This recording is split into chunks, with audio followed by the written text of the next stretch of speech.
Good morning sa mga lahat dyan.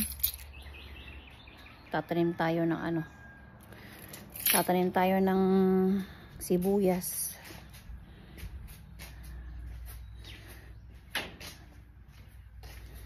May sibuyas kasi dito ako na yung pinagkatan ng sibuyas. Kanya ba yun? Ganyan Yan.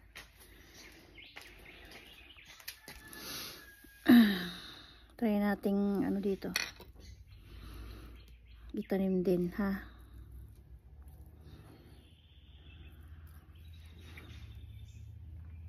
May isa akong tinanim dito, half lang yan. Ito.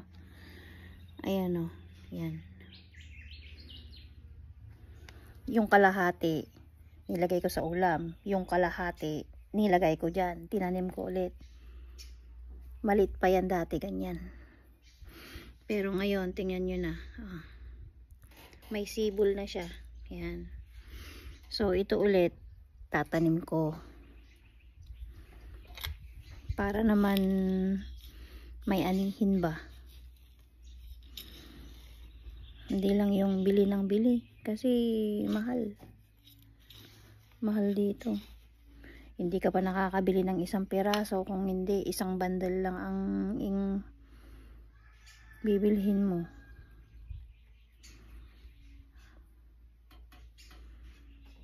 Kaya tanim-tanim din pag may time.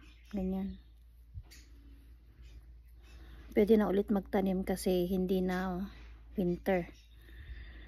Pwede na pag summer.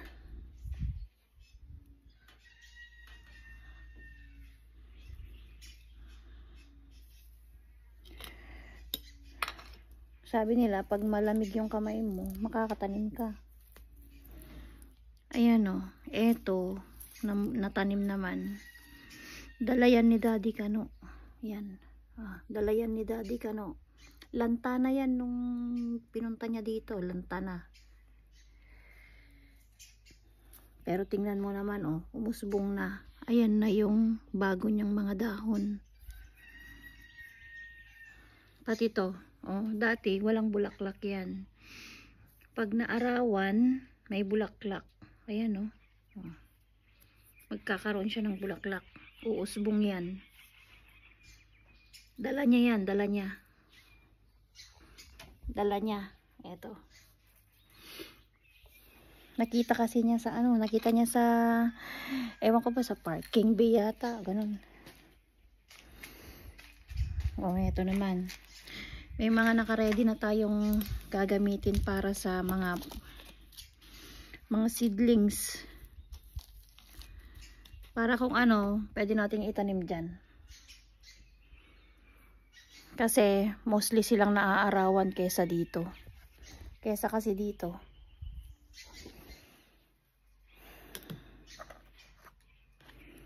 One month, 2 months, pwede na naman yan, di ba? Buhay pala yung onion ko dito, tinabunan ko. Ayan hindi ko alam kung anong bulaklak niyan, basta dinala lang niya. Galing pa sa Adelaide yan.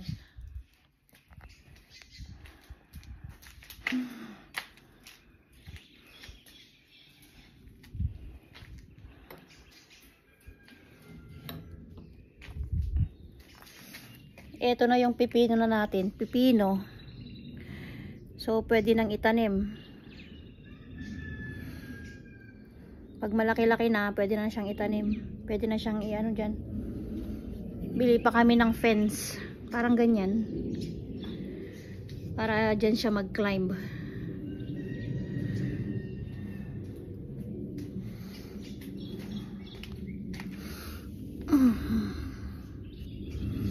Ito na rin yung ating sili.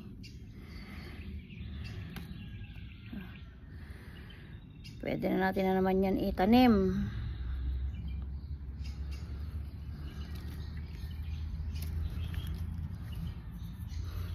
Nakasilong lang sila kasi ayan, kamatis. Nalanta na.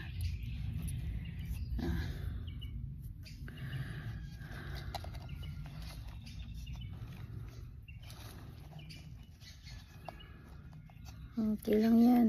Basta ano.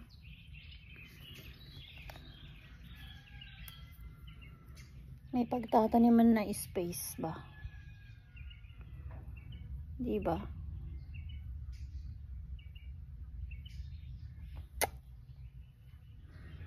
Thank you for watching.